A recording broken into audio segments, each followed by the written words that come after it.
Have you heard the tragedy of Sha Koon?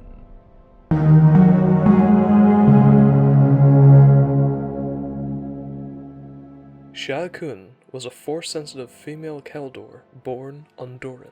She was the niece of Plo Koon, whom she had a telepathic bond with.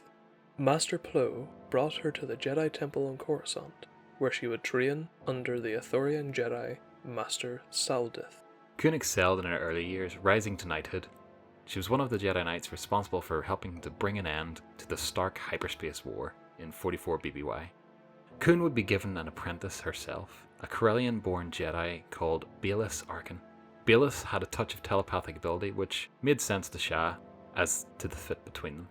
She would remark how the young padawan had such a playful mind, like a fast-moving river.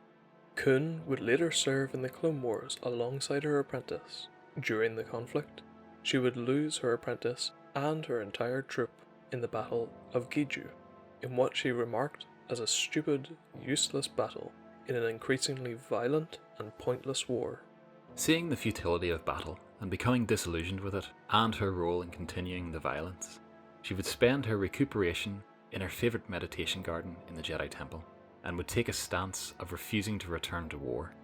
She would later be visited by her uncle Plo Koon, who would task her with searching the archives about the Sith in an attempt to find anything about the mysterious Darth Sidious, who Count Dooku had mentioned at the start of the war. Seeing value in this, she agreed, knowing that what she was looking for may not lie in the lines, but between them. Sha dedicated herself to her task. Sha Koon was in the temple when the great Jedi Purge began, jolted by the feeling of her uncle's death as well as the passing of those around her. Feeling the intentions of the 501st Troopers in the Jedi Library, she fought her way out. She witnessed the death of Jocasta Nu at the hands of the now fallen Anakin Skywalker. Refusing to be defeated, she retreated through the secret passageways of the Jedi Temple.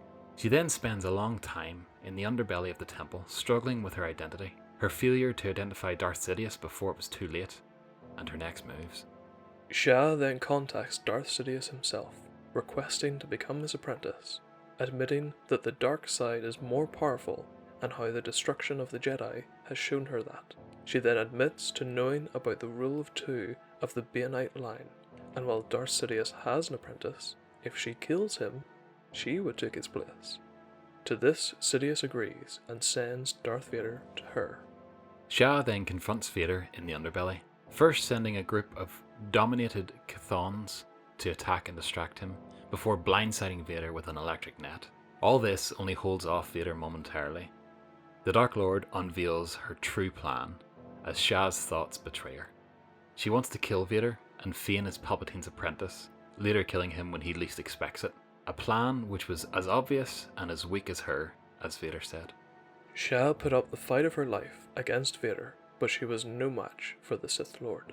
As Vader landed the killing blow, she experienced her entire life before her eyes, though she loved her apprentice and her uncle, and all the amazing moments she had enjoyed as a Jedi. And then finally, she saw what will be.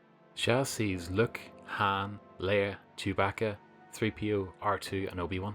She sees the will of the Force. She sees a son and a daughter strong in the Force. The Jedi reborn. The light nearly being snuffed out immediately by Sidious. Then the redemption of Vader. And the true return of the Jedi. Content that the future does not depend on her, Sha Koon passes into the Force. With her last breath, she says, "There is no death. There is only," fading away before she can finish her sentence.